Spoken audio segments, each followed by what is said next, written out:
Señor, una vez más, queremos darte las gracias por poder reunirnos, animarnos al estudio de tu palabra preciosa. Queremos rogarte tu ayuda, que tú también obres en nuestras vidas, en nuestras mentes, en nuestros corazones, y no olvidar tu palabra, no ser oidores olvidadizos, sino que tú, por tu espíritu, permitas poder recordar estas cosas y que puedan ayudarnos en nuestro servicio, en nuestra madurez, en el crecimiento personal de cada uno. Te damos las gracias, rogamos por aquellos que se conectarán y también por quienes en algún momento puedan oír estos estudios y pueda animarles también a seguir eh, estudiando tu palabra, indagando en las verdades de tu palabra. Queremos quedar en tus manos, te damos las gracias y lo hacemos todo en el nombre santo de nuestro Salvador, el Señor Jesucristo. Amén, Señor. Muy bien. Seguimos en el capítulo 1 de Juan, pero ahora en el versículo 19. Vamos a leer el versículo 19 en adelante del capítulo 1 de Juan. Dice así: Este es el testimonio de Juan, cuando los judíos enviaron de Jerusalén sacerdotes y levitas para que le preguntasen: ¿Tú quién eres? Confesó y no negó, sino confesó: Yo no soy el Cristo. Y le preguntaron: ¿Qué pues? ¿Eres tú Elías? Dijo: No soy.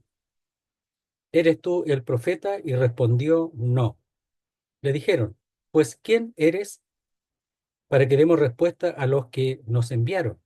¿Qué dices? ¿De ti mismo? Dijo: Yo soy la voz de uno que clama en el desierto: Enderezad el camino del Señor, como dijo el profeta Isaías. Y los que habían sido enviados eran de los fariseos. Y le preguntaron y le dijeron: ¿Por qué pues bautizas si tú no eres el Cristo, ni Elías, ni el profeta? Juan le respondió diciendo: Yo bautizo con agua, mas en medio de vosotros está uno a quien vosotros no conocéis. Este es el que viene después de mí, el que es antes de mí, del cual yo no soy digno de desatar la correa del calzado.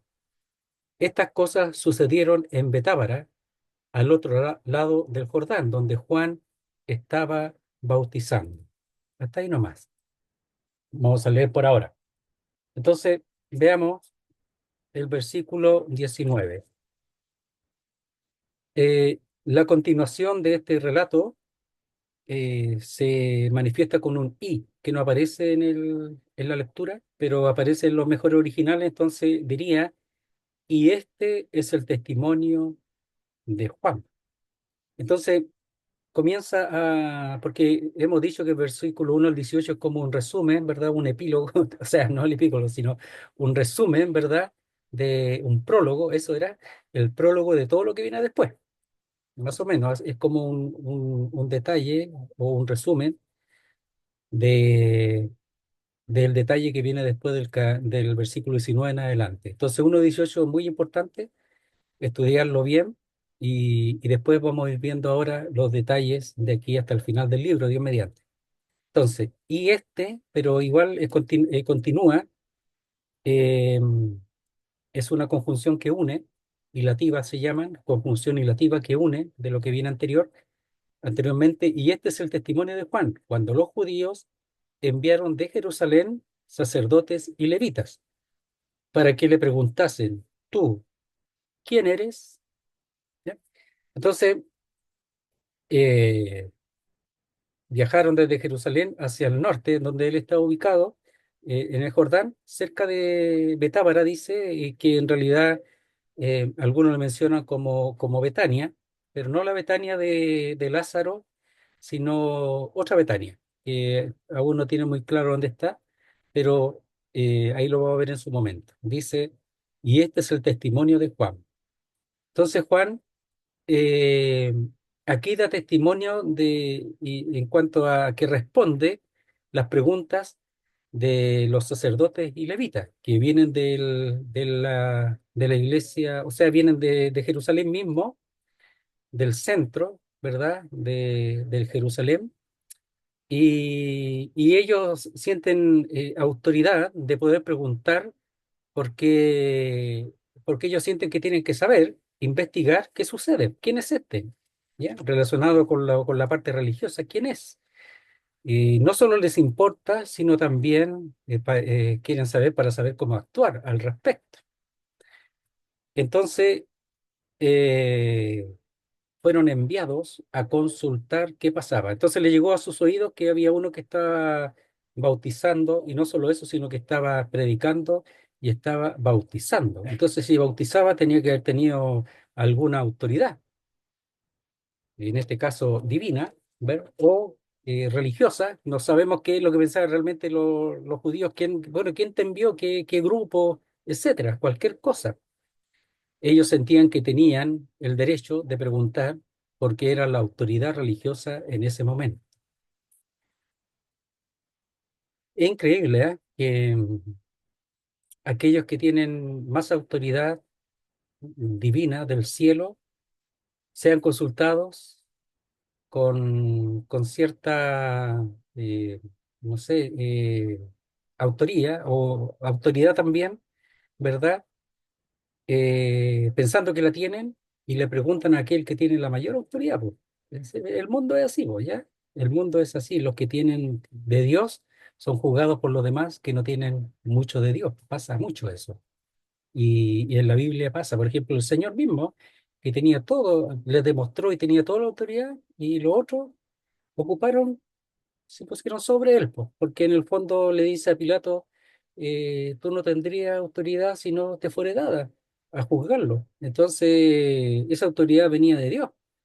Por supuesto, más pecado tenía el que le había entregado, ¿verdad? Que era el sumo sacerdote, pero si Dios no le hubiera permitido la autoridad, porque Dios reconoce la autoridad aquí en la tierra, y si Él era el gobernante, tenía autoridad. Ahora los religiosos, hasta ellos quieren imponer esa autoridad, y siempre, lamentablemente, se ve que a los profetas, por ejemplo, los mataron, los juzgaron, los mataron, y ellos tenían la autoridad divina, pero Dios no se puso sobre esa autoridad que había en la tierra. No se puso sobre, si no lo hubiera destruido a todos. Por ejemplo, el mismo Señor dice, no sabéis que podría pedir a mi Padre 12 legiones de ángeles y Él me las daría, que 12 legiones de ángeles serían alrededor de 60.000 ángeles, y uno solo en el Antiguo Testamento derrotó a 185.000 soldados caldeos, ¿ya? En Babilonia. Entonces, no, él no usó la autoridad, ni Juan, la espiritual nomás, no la otra, no la de la violencia, no. Esa autoridad no la usó ni Juan ni el Señor. Entonces, y este es el testimonio de Juan, cuando los judíos enviaron de Jerusalén sacerdotes y levitas para que le preguntasen, ¿tú quién eres? ¿O tú qué haces aquí? ¿Quién te envió? ¿Qué autoridad tienes? ¿Ya? Así le decían al Señor también, po. ¿Quién eres tú? Entonces, tal vez fueron enviados por el Sanedrín, en donde se juntaban todos los que tenían la autoridad religiosa, ¿ya? El Sanedrín. Estaba compuesto por fariseos, por saduceos, por los escribas, ¿verdad? Estaba compuesto por distintos grupos que no todos tenían el mismo entendimiento, pero eran la autoridad en ese tiempo religiosa de Jerusalén, ¿ya? Sacerdotes y levitas. Entonces es posible que también hubieran algunos saduceos, ¿ya? Como lo era la mayoría de las familias sacerdotales. Los sacerdotes y las familias sacerdotales eran saduceos, ¿ya? Eran de buena situación económica, tenían bastante poder económico, eran saduceos. Entonces veamos, los judíos no se refieren necesariamente a toda la nación, de hecho se refieren más bien a los judíos de Judea, especialmente a los de Jerusalén y alrededores. En alguna ocasión se utiliza para diferenciar entre diferentes grupos de personas dentro de la misma raza judía. Entonces, lo más probable es que sean los judíos, ¿verdad? Que tenían seguramente del mismo Sanedrín y que tenían autoridad, ¿ya? Y enviaron sacerdotes y levitas. Pero también habrían fariseos dentro de ellos, ¿ah? Entonces dice, para que le preguntasen, ese era el propósito, para consultar. Pero para consultar, no solamente consultar e irse, sino consultar, llevar la respuesta y actuar al respecto. Depende de cuánto, porque en el fondo ellos estaban preocupados de que fuera afectada ya su poder, su autoridad religiosa, que pudiera de alguna manera ser afectada. Entonces dice, tú, ¿quién eres? Solamente ese propósito. En el momento solamente querían saber eso, después iban a ver cómo actuar. Entonces, ¿quién te crees ser? ¿Qué gran personaje pretendes ser? Porque Juan hablaba con autoridad y esa autoridad le había sido dado por Dios y Dios le había dicho lo que tenía que decir, lo que tenía que ser. Entonces, es, le está diciendo quién es por lo que dice y por lo que hace, porque estaba también bautizando. Y según ellos, no cualquiera podía bautizar, a menos que le fuera autorizado. Entonces, veamos un poquito lo que son los levitas, ¿ya? Los levitas, dice, se encargaban del funcionamiento del templo y de la música en los cultos. Debía haber al menos 12 de ellos en la plataforma, ahí del templo. Otra función importante de los levitas había sido la enseñanza. También eran enseñadores, ¿ya? Está en Segunda de Crónicas y en Nehemías. Veamos Nehemías un poquito. Nehemías 8, 7 y 9, para ver que eran importantes, ¿ya? Al menos en su tiempo. Nehemías dice 8, 7 al 9. Después de Edras, Nehemías. Dice así.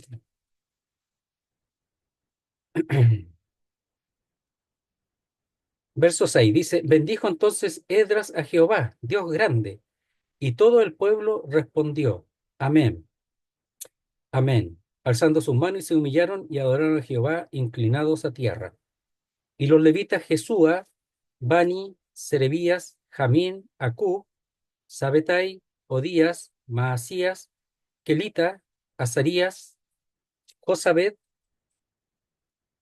Anán y Pelaía hacían entender al pueblo la ley, y el pueblo estaba atento en su lugar, y leían en el libro de la ley de Dios claramente y ponían el sentido, es decir, traducían, porque a la vuelta muchos no hablaban hebreo, y ponían el sentido de modo que entendiesen la lectura, ¿ya? O sea, traducían del hebreo al arameo, además de dar la explicación. Entonces eran 12 los levitas que estaban ahí en la plataforma enseñando. Pero las regulaciones que se encuentran en la Misná, es una colección escrita de las tradiciones orales judías, ¿ya? Tenían la ley, pero también las tradiciones. Solo apuntan a dos funciones, la música instrumental y sobre todo vocal y la guardia. También eran parte de la guardia. Los sacerdotes, sabemos, eran los que estaban a cargo de los sacrificios. Vamos a ver ahora de los sacerdotes y levitas, los dos grupos. Los dos grupos componían las autoridades sobre el culto y las materias religiosas y éticas. Procedían de la misma tribu, la de Leví, eran levitas, los sacerdotes y los levitas, que Dios había separado para dedicarlos al servicio del santuario. Los sacerdotes, sabemos, procedían de la familia de Aarón. Los levitas se ocupaban de las labores en el santuario, como era la de canto, música, traslado del mobiliario, también solamente ellos podían, del tabernáculo, antes de establecerse o construir el templo. En los tiempos del Evangelio habían asumido ciertas funciones en Jerusalén, como era la dirección de la guardia del templo, ya eran los que vigilaban y cuidaban ahí, pasando a convertirse en una especie de policía al servicio de los sacerdotes, especialmente del sumo sacerdote. Entonces ahí están las funciones de los levitas y de los sacerdotes, que eran parte del grupo que habían enviado para que preguntasen a Juan, ¿tú quién eres o qué te crees ser? ¿Qué gran personaje pretendes ser? ¿Qué haces esto? ¿Quién eres tú? ¿Ya? Entonces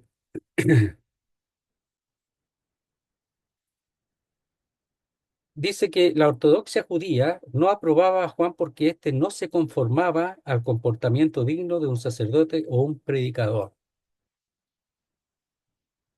¿Tenía libertad Juan o no? Sí, po. El problema es que no se conformaba a las líneas de la religión. Y eso pasa ahora también.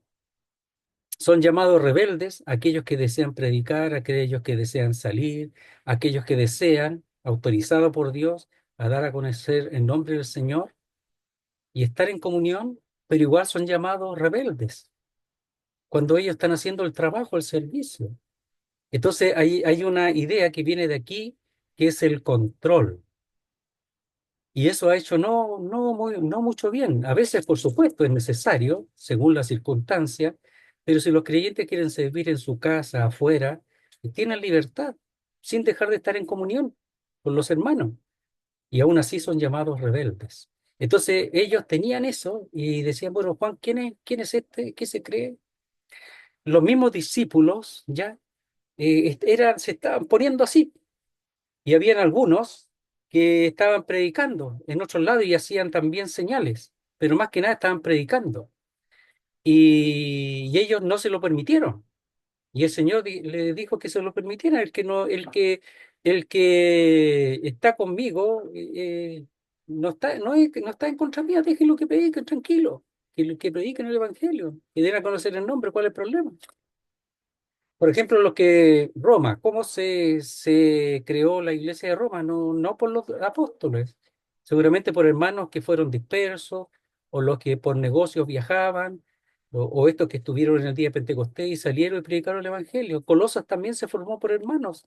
Así, Epafra era uno de los hermanos que estaba ahí. Entonces, muchas asambleas se formaron por hermanos que fueron y predicaron. Entonces no hay un control, pero ellos querían controlar y lamentablemente en el tiempo actual hay esa línea de control y cuestionan a aquellos que están sirviendo al Señor. Entonces Juan, si ellos tenían que haber escuchado a Juan haber dicho, si este viene de Dios, no lo toquemos.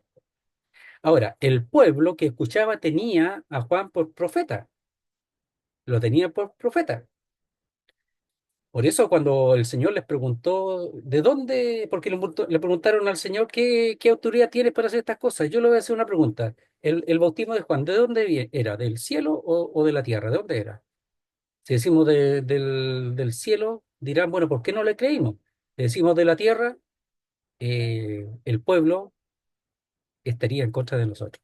Entonces ellos no quisieron reconocer, solamente reconocer que lo que había en Juan, que reconocieron muchos del pueblo, que sí era lo que tenía, era de Dios, era de Dios. Entonces, a robarse lo que es de Dios es el problema del hombre. El hombre, sea quien sea, no tiene ni una autoridad para robarse lo que es de Dios, ¿no?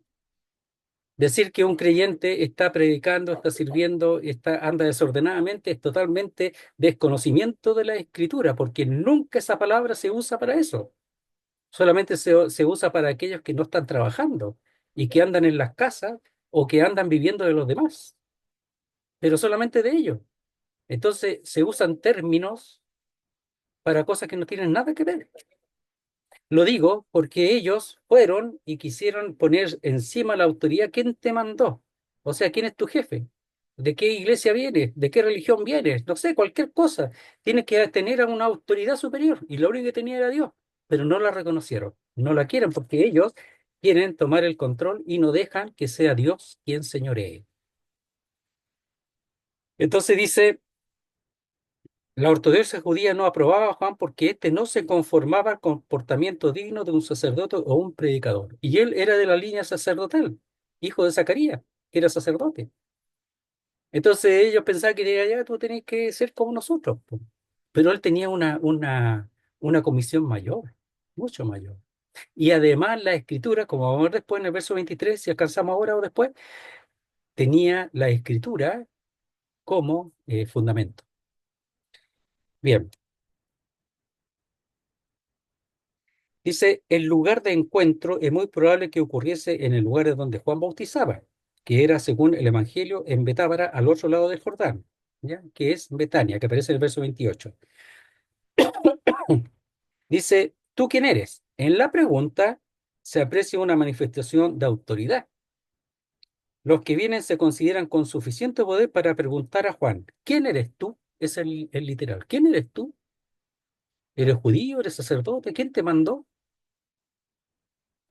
Aún así, aquellos que entraban en Gálatas, ¿verdad? Los judaizantes, claro que usaban, pero estaban mintiendo, la autoridad de los apóstoles que estaban en Jerusalén, pero era mentira, se mandaban solos, porque después porque en el capítulo 15 de los Hechos dice que que los apóstoles no habían enviado a nadie, se mandaron solos, pero usaban la autoridad de Jerusalén para entrar. Y ahí lo dejaban entrar porque en el fondo está ese asunto de la autoridad del hombre en vez de la divina. Entonces, dice el verso 20. Después de la pregunta, contesta, confesó y no negó. Si no confesó, yo no soy el Cristo. O sea, no lo negó, simplemente hace una confesión. Yo no soy el Cristo. ¿Ya? No está diciendo,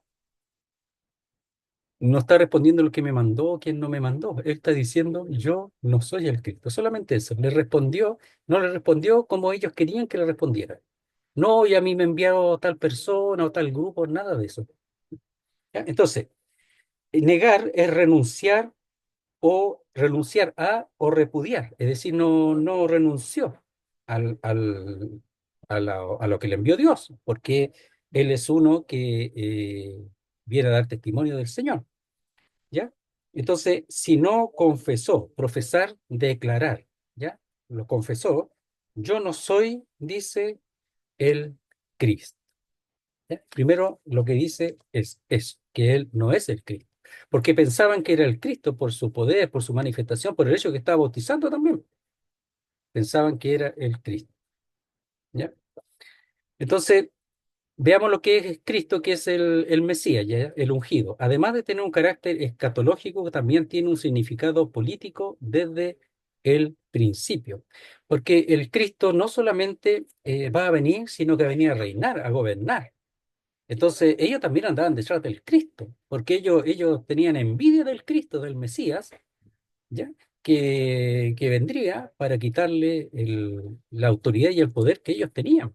Es lo que pasó ahí en Filipenses con la iglesia de Roma, que algunos predicaban por envidia, por rivalidad, porque no querían pensar que Pablo iba a salir, podía salir y tomarse la autoridad de la iglesia, y Pablo nunca hizo eso. Entonces, muchos tenían envidia de que Pablo pudiese tomar esa autoridad. Entonces está ese asunto en el ambiente del hombre, lo digo, para que nosotros no seamos así y entendamos, no para hacer juicio, sino entendamos qué es lo que sucede. El hombre quiere tomarse el asunto por sí mismo y no deja a Dios que actúe, que obre. No deja a Dios. Juan era enviado por Dios y estaba en el poder de Dios haciendo su servicio. Pero si Juan le decía, no, yo vengo de Dios, Dios me envió, lo agarran y lo matan, porque sí pensarían que es el Mesías. Entonces el Señor le ayudó también a Juan porque no dijo lo que ellos querían escuchar. Dejó nomás, los dejó que ellos siguieran preguntando. Dice, y le preguntaron, siguieron. Antes que le preguntaran si él era el Mesías, porque estaba clarito que ellos pensaban que era el Mesías. Pues, ¿eres tú Elías? Dijo, no soy. ¿Eres tú el profeta? Dijo, y respondió, no. Entonces, si no era el Cristo, ¿era Elías el profetizado? ¿O es el profeta? ¿También el profetizado? ¿Quién eres tú? Ya. Entonces dice, ¿qué pues? ¿Eres tú Elías? Ya. Pues Elías precedería al Mesías, según entendían ellos del Antiguo Testamento. Entonces, si era Elías, entonces ellos empezaban a temer de que el Mesías podría venir. Y era así. ¿Eh? Entonces veamos un poquito ahí en Malaquías 3. Malaquías es el último libro del Antiguo Testamento. Malaquías 3:1. Dice así. He aquí yo envío mi mensajero, el cual preparará el camino delante de mí, y vendrá súbitamente a su templo el Señor, a quien vosotros buscáis, y el ángel del pacto a quien deseáis vosotros. He aquí viene, ha dicho Jehová de los ejércitos. Yo envío mi mensajero. Y después en el 4:5 dice, he aquí yo os envío el profeta Elías. En esto se fundaban ellos, en la pregunta. Antes que venga el día de Jehová, grande y terrible. Entonces, bueno, ¿eres tú Elías? ¿El mensajero, el precursor? Antes que se manifieste el poder de Dios, etcétera. ¿Eres tú Elías? Entonces, en algunos casos, el, el Señor dice que Él es Elías. En otros casos dice que viene con el que viene con el espíritu de Elías. Entonces, bueno, ¿hay contradicción? Vamos a leer un poquito, una descripción para tratar de ayudar para entender eso, porque así, bueno, si el Señor dice que Elías y él dice que no, ¿qué pasa? ¿Hay contradicción? ¿Y por qué Juan dice eso? Si él realmente es Elías, según dice el Señor. Dice, en los sinópticos, es decir, Mateo, Marco y Lucas, es Jesús el que compara a Juan Bautista con Elías, mientras que en Juan es Juan el Bautista el que rechaza la comparación que están haciendo sus interrogadores. Aunque estas dos escenas parecen incompatibles, psicológicamente sí tienen una explicación. Veamos si es así. Juan el Bautista rechaza humildemente este título. Puede ser. Pero Jesús, por el contrario, se lo otorga, que él realmente es el Elías que iba a venir.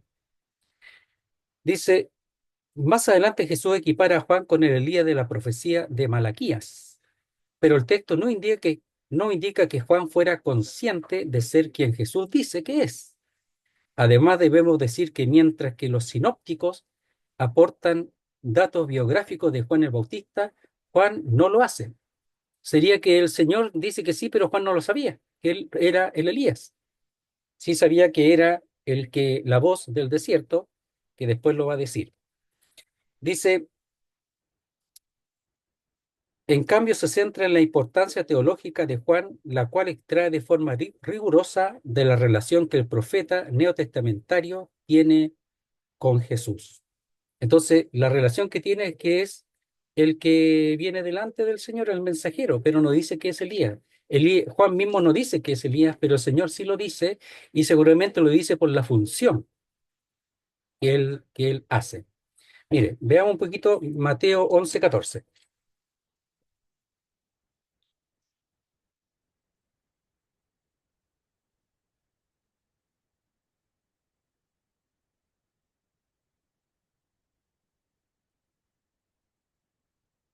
11:12, veamos. Mateo 11:12 dice, desde los días de Juan el Bautista hasta ahora, el reino de los cielos sufre violencia y los violentos lo arrebatan, dice el Señor.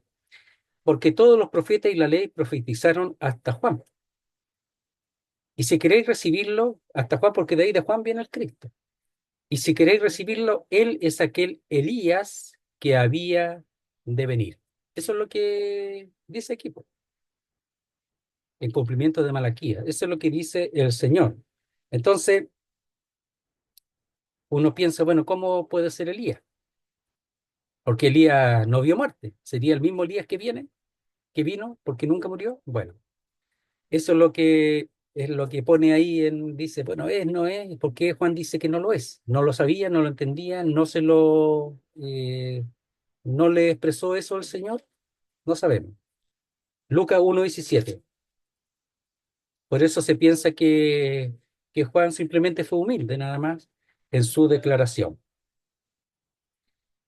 Dice, mm, verso 13, veamos, del Lucas 1, dice, verso 13. Pero el ángel le dijo, Zacarías, no temas, porque tu oración ha sido oída, y tu mujer Elizabeth te dará a luz un hijo, y llamará su nombre Juan. Tenemos que acordarnos que Elizabeth era estéril. Y tendrás gozo y alegría, y muchos se regocijarán de su nacimiento, porque será grande delante de Dios, no beberá vino ni sidra, y será lleno del Espíritu Santo, aún desde el vientre de su madre, para su función. Y hará que muchos de los hijos de Israel se conviertan al Señor Dios de ellos. E irá delante de él con el espíritu y el poder de Elías. Aquí no dice que es Elías, el ángel, dice con el espíritu y el poder de Elías, para hacer volver los corazones de los padres a los hijos y de los rebeldes a la prudencia de los justos, para preparar al Señor un pueblo bien dispuesto. No dice que es Elías, sino que viene con el espíritu de Elías. Marco 8.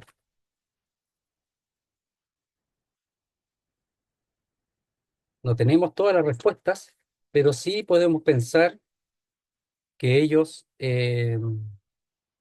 que Elías eh, simplemente no tenía toda la información. Verso 28, sí, ellos respondieron, a ver, verso 27, salieron Jesús y sus discípulos por las aldeas de Cesarea de Filipo, y en el camino preguntó a sus discípulos diciéndoles, ¿quién dicen los hombres que soy yo? Ellos respondieron, uno Juan el Bautista, otro Elías y otro algunos de los profetas.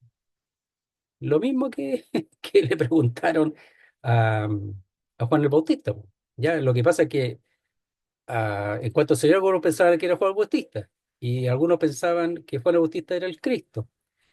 Elías y otros de los profetas, igual que la pregunta que le hacen a Juan. 9:11 del mismo Marcos dice, y le preguntaron al Señor, diciendo, ¿por qué dicen los escribas que es necesario que Elías venga primero? Respondiendo él les dijo, Elías a la verdad vendrá primero y restaurará todas las cosas. ¿Y cómo está escrito del Hijo del Hombre que padezca mucho y sea tenido en nada? Pero os digo que Elías ya vino y le hicieron todo lo que quisieron como está escrito de él. ¿De quién está hablando Juan el Bautista? Dice que, Señor, sí, confirma que él era Elías, pero Juan el Bautista no lo confirma porque seguramente o por humildad o simplemente él quiere reconocerse como la voz que está profetizado en Isaías, lo vamos a ver después. Entonces es algo que puede complicar, pero no necesariamente son incompatibles, sino depende de lo que Elías tenía por información en cuanto a su misión. Entonces dice después, no soy, ¿eres tú el profeta? Y respondió, no. Y cuando dice no, es una negación firme y es rotunda. No, no soy el profeta. Entonces dice, ahí veamos la Génesis en Deuteronomio 18.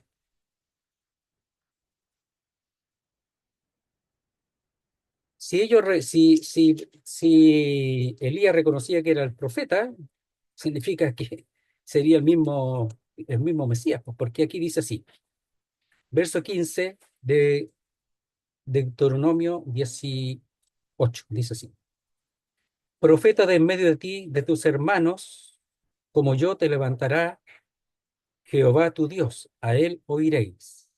Conforme a todo lo que pediste a Jehová tu Dios en Horeb el día de la asamblea, diciendo, no vuelva yo a oír la voz de Jehová mi Dios, ni vea yo más este gran fuego para que no muera. Y Jehová me dijo, han hablado bien en lo que han dicho, profeta le levantaré de en medio de sus hermanos, como tú, y pondré mis palabras en su boca, y él les hablará todo lo que yo le mandare. Ese profeta, ¿quién era? No era Elías, era el Señor. Entonces, preguntarle si él era el profeta, claramente no es el profeta. Ahora, con respecto a Elías, algunos enseñan que Elías habría de venir antes que el Señor venga por segunda vez. Algunos enseñan que Elías y Moisés son los dos testigos que han venido, que está en el tiempo previo a la venida del Señor. Entonces, hay muchas cosas que no son tan claras, pero sí tenemos que decir que el Señor menciona a Juan el Bautista como Elías, pero también como aquel que viene con el espíritu de Elías. Ya, verso 15 nuevo. Profeta de en medio de ti y de tus hermanos como yo te levantará Jehová tu Dios, a él oiréis. Conforme a todo lo que pediste a Jehová tu Dios en Horeb, el día de la asamblea, diciendo, no vuelva yo a oír la voz de Jehová mi Dios, ni vea yo más este gran fuego para que no muera. Y Jehová me dijo, han hablado bien en lo que han dicho. Entonces, ¿qué viene? Viene uno, el profeta, que es Dios, pero que está, por así decirlo, con un tabernáculo, ¿verdad? Que es el cuerpo del Señor. Dice, profeta le levantaré de en medio de sus hermanos, como tú, y pondré mis palabras en su boca, y él les hablará todo lo que yo le mandare. Juan capítulo 6. Ese era el Señor Jesús, el profeta. Dice 6:14. Veamos, dice,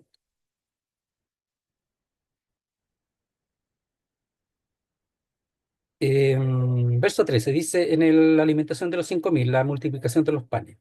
Recogieron pues y llenaron 12 cestas de pedazos, que de los 5 panes de cebada sobraron a los que habían comido. Juan 6:13. Aquellos hombres entonces, viendo la señal que Jesús había hecho, dijeron, este verdaderamente es el profeta que había de venir al mundo. ¿Cuál? El de Deuteronomio. Pero entendiendo Jesús que iban a venir a apoderarse de él y hacerle rey, volvió a retirarse al monte él solo.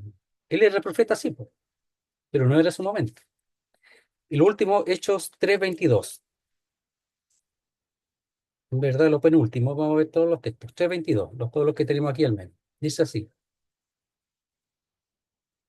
porque Moisés dijo a los padres, el Señor vuestro Dios os levantará profeta de entre vuestros hermanos como a mí. A él oiréis en todas las cosas que os hable. Y aquí está hablando del Señor.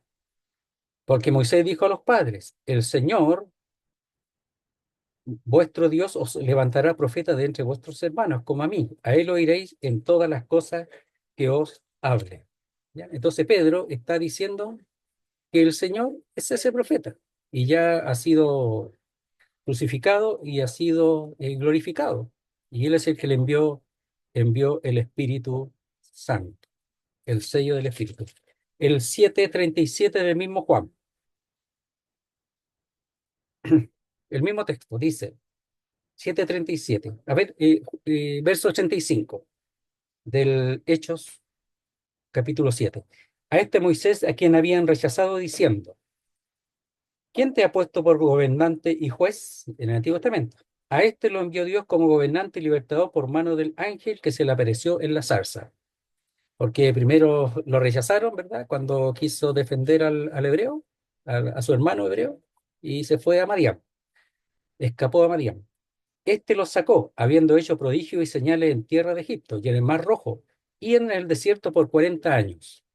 Este Moisés es el que dijo a los hijos de Israel, profeta os levantará el Señor vuestro Dios de entre vuestros hermanos, como a mí, a él oiréis. Entonces Esteban, cuando le está dando este discurso a los judíos, a los que estaban endurecidos de corazón y resistieron el Espíritu Santo, les dice, este Moisés es el que dijo a los hijos de Israel, profeta os levantará el Señor vuestro Dios, de entre vuestros hermanos, como a mí, a él oiréis. Y ellos, los judíos, no querían oírle.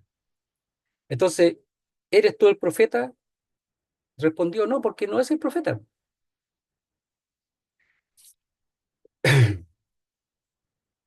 Veamos, una descripción también. Dice, ya desde los inicios de la predicación del Evangelio se sostenía que el profeta era igual a Cristo.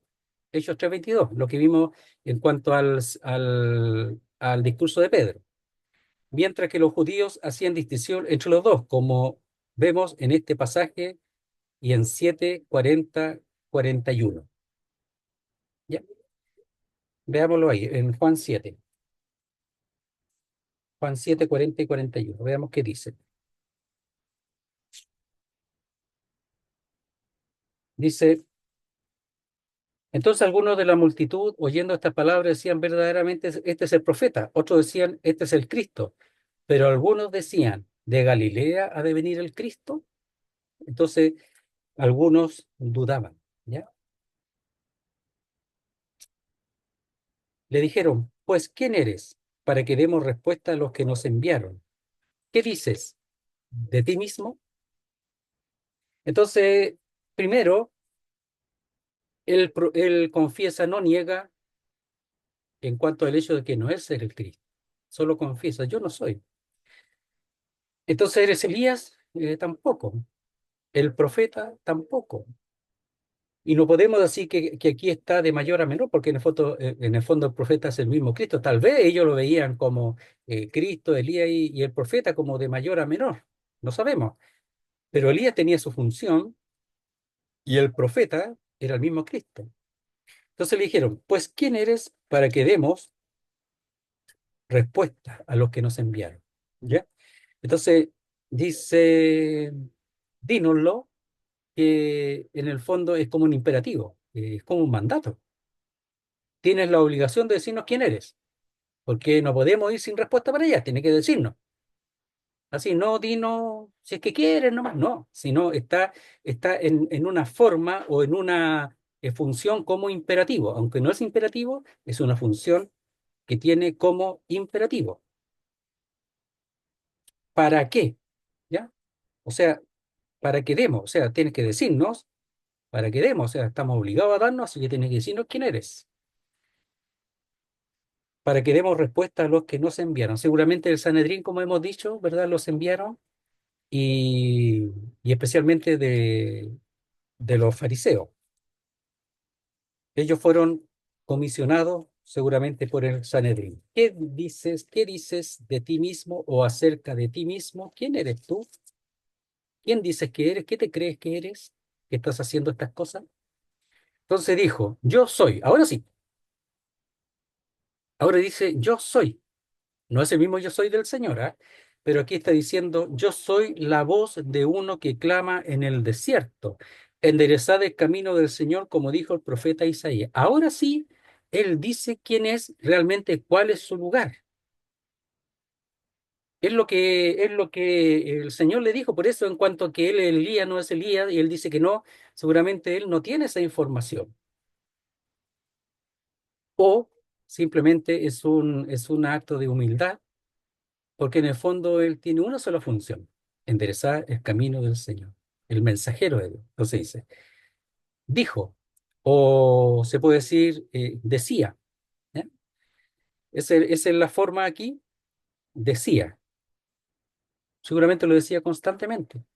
Y ahora se lo repite a ellos. Por eso se decía, no es que lo haya dicho por primera vez, sino que seguramente lo decía porque lo que estaban, los judíos estaban informados de las escrituras. Al decir eso, yo soy la voz de uno que clama en el desierto y diría, oh, este es el que enviado, el que está cumpliendo la profecía de Isaías, porque conocía la escritura del Antiguo Testamento. Entonces decía, como seguramente ya lo expresaba antes, yo soy la voz de uno que clama en el desierto.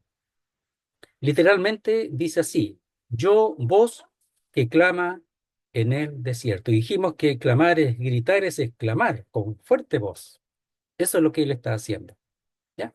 Veámoslo ahí en Isaías capítulo 40.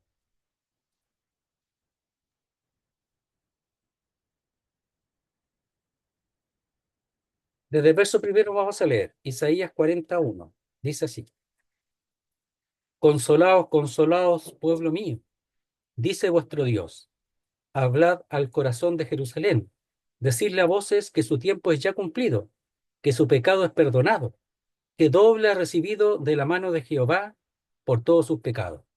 Aquí del capítulo 40 dice ahí hasta el 66, hasta el final, está hablando del consuelo, está hablando del favor de Dios hacia el pueblo de Israel, a pesar de toda la acusación anterior y de todo el juicio, hasta el 39 juicio, acusación por su pecado, por su falta. Pero ahora en Isaías el consuelo. Y en el centro de Isaías 40 al 66 está Isaías 53, en donde habla del centro del consuelo, el centro, como dice ahí, del perdón de los pecados, que es la obra de Jesucristo, Isaías 53. Y a Isaías 53, si uno hace la medida, es el centro de toda la escritura, de toda la Biblia.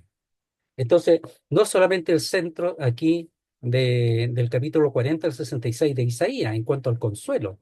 Consolaos, consolaos, pueblo mío, dice vuestro Dios. Pero el consuelo va a tener un presentador, por así decirlo, ¿ya? Uno que va a ir delante, uno que va a presentar al rey.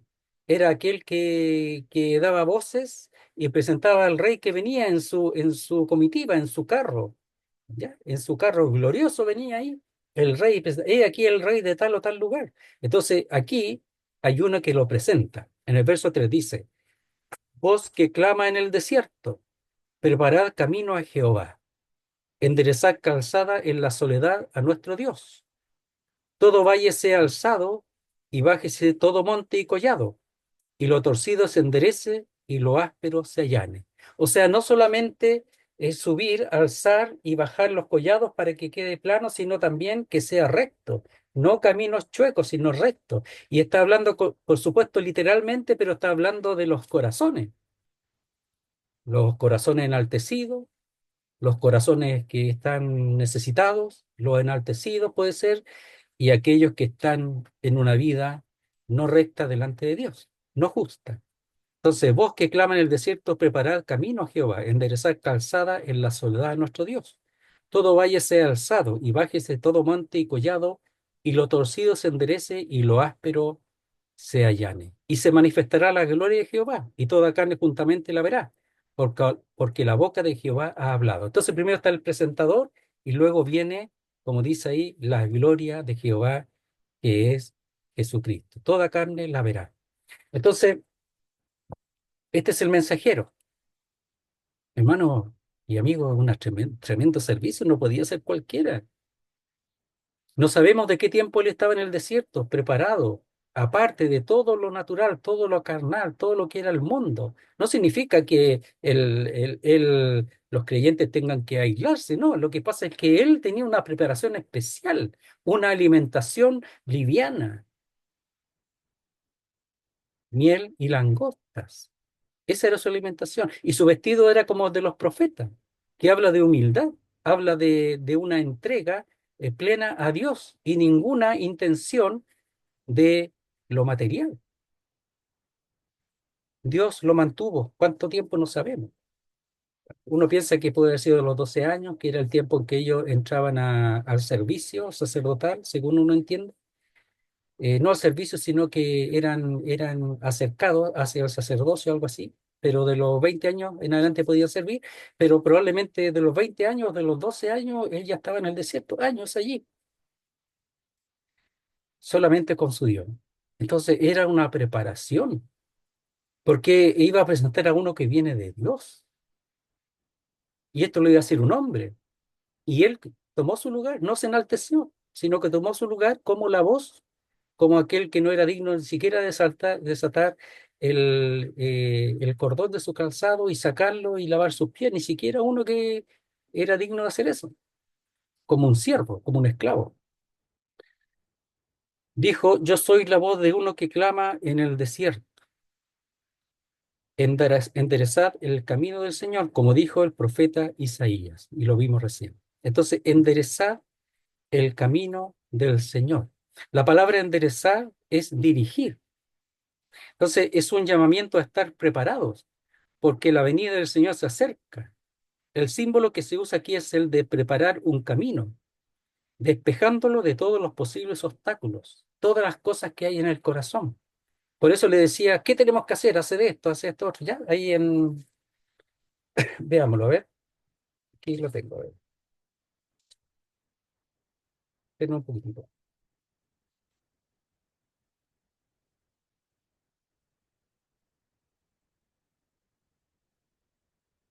espera un poquito, a ver.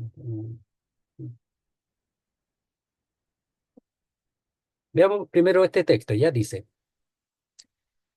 Verso 4 de Mateo capítulo 3 dice, y Juan estaba vestido de pelo de camello y tenía un cinto de cuero alrededor de sus lomos, y su comida era langosta y miel silvestre, y salía a él Jerusalén y toda Judea y toda provincia de alrededor del Jordán, y era bautizado por él en el Jordán confesando sus pecados. Y al ver él que muchos de los fariseos y los saduceos venían a su bautismo, les decía, generación de víboras, ¿quién nos enseñó a huir de la ira venidera? Haced pues frutos dignos de arrepentimiento y no penséis decir dentro de vosotros mismos, a Abraham tenemos por padre. Porque yo digo que Dios puede levantar hijos a Abraham aún de estas piedras. Ya, eso. Y vamos a ver otro texto que quería ver acá, pero parece que está.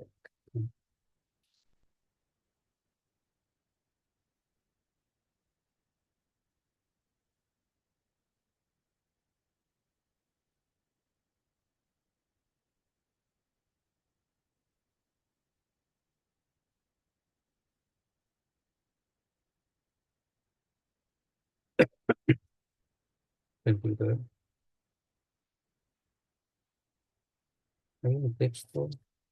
Está acá, a ver.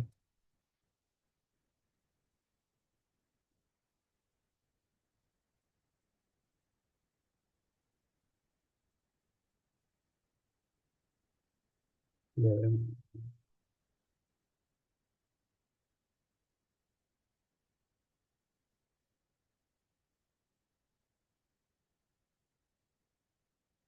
Eso que está aquí, a ver. Pero un poquitito, que hay un texto que quería ver, a ver si lo encuentro.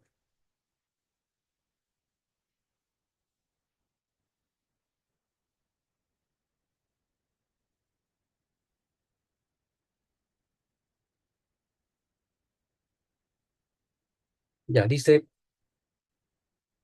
en el verso 10, dice, y la gente le preguntaba diciendo, entonces, ¿qué haremos? Y respondiendo les dijo, el que tiene dos túnicas, dé al que no tiene, y el que tiene que comer, haga lo mismo.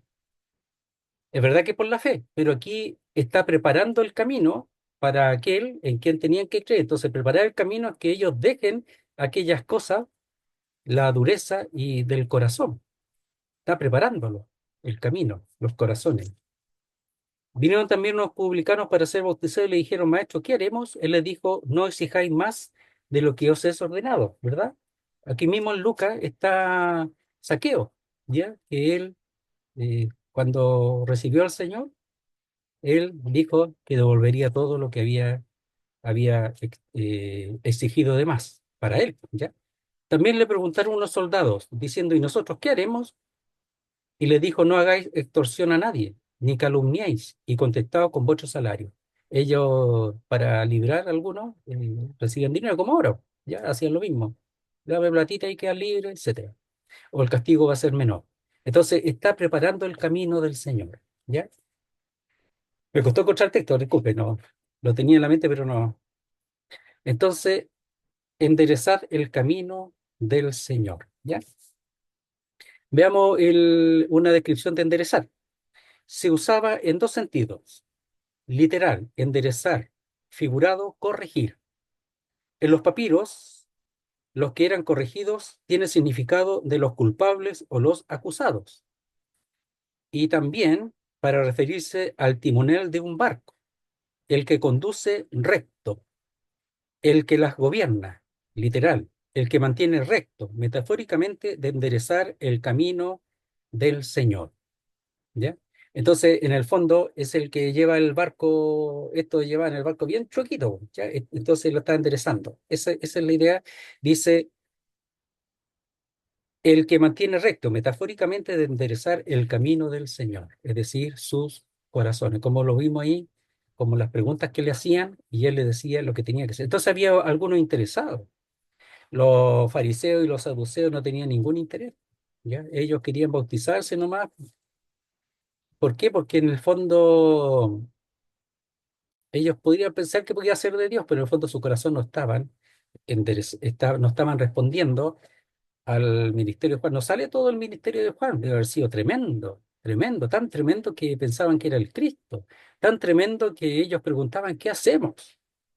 Y todavía no venía el Cristo. Entonces, veamos. La respuesta de Juan mediante una cita de la profecía responde a lo que se ha insinuado antes sobre la intención de la pregunta de los judíos, enviados desde Jerusalén. Si ellos realmente, como era así, creyeran en la escritura, porque sí la reconocían, pero todo lo veían según su conveniencia. Si hubieran creído, hubieran reconocido a Juan. Si hubieran realmente creído la escritura y el cumplimiento de la profecía. Aquellos estaban tratando de establecer la autoridad con que Juan predicaba y bautizaba. O sea, ¿quién te envió a ti? ¿Qué autoridad mayor que Dios? Pero no, ellos querían que estuvieran bajo su autoridad. Y así querían tomar el lugar de Dios. Como lo dije, cosas que suceden en este tiempo también. Este responde con la máxima autoridad posible, la de la Escritura, que procede de Dios por medio del profeta. Un contraste interesante aquí es que Juan es la palabra pronunciada, mientras que quien viene tras él es la palabra encarnada. Yo soy la voz de uno que clama en el desierto. Él es la voz, pero el otro es Dios mismo. Es Dios mismo. Ya. Solamente vamos a leer verso 24. Y los que habían sido enviados eran de los fariseos. ¿Ya? Entonces, seguramente algunos no solamente habían sido enviados de los fariseos, ¿ya? Por los fariseos, sino que algunos eran de los fariseos que estaban ahí adentro, algunos, ¿ya? Porque habían de distintos grupos, saduceos, todos, estaban ahí ¿cómo se llama? Los escitas, etcétera. disculpen, los saduceos, ¿verdad? Los escribas y los fariseos seguramente, y había un grupo seguramente que era de fariseos o que fueron enviados por los fariseos. Puede ser de las dos interpretaciones. Bien, espero que esto ayude y que nos demos cuenta, que podamos sacar provecho. Hay cosas que son complejas como eso de Elías, pero tratamos de dar todas las indicaciones posibles y lo demás Dios lo aclarará en su momento. Pero al menos tenemos una directriz, una dirección, que él solamente sabía que él está cumpliendo la profecía de Isaías. Eso lo tenía claro.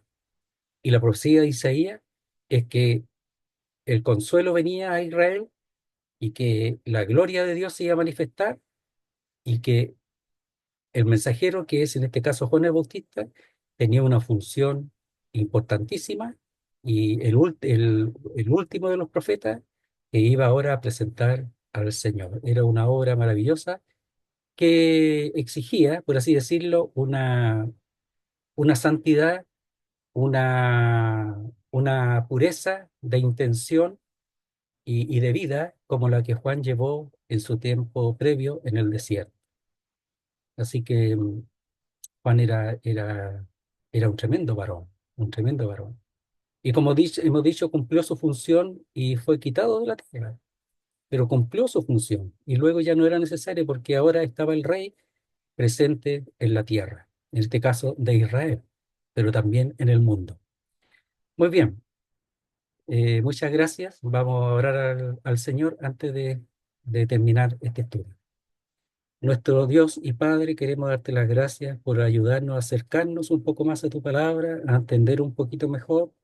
Ayúdanos para seguir indagando, para seguir buscando y sacar provecho y no olvidar estas cosas, para conocer quién es tu Hijo, para conocer también toda la obra y el cumplimiento de la profecía, que en este caso, en cuanto a Juan el Bautista y en cuanto al Señor mismo, y por supuesto a tu gracia y tu misericordia, para con tu pueblo Israel, porque la venida de Juan el Bautista está expresando que la gracia se ha acercado, que el consuelo ha venido, que se acerca el perdón de los pecados del pueblo de Israel, como veíamos en el libro de Isaías. Queremos darte las gracias que hay en tus manos. O rogarte otra vez para aquellos que no han recibido a tu Hijo, mas a todos los que lo recibieron, es decir, a los que creen en su nombre, les dio potestad de ser hechos hijos de Dios. Rogamos para aquellos que aún no han recibido a tu Hijo, que no conocen a tu Hijo como su Salvador. Quedamos en tus manos, te damos las gracias y lo hacemos todo en el nombre bendito y amado de nuestro Salvador, el Señor Jesucristo. Amén, Señor. Muy bien, muchísimas gracias.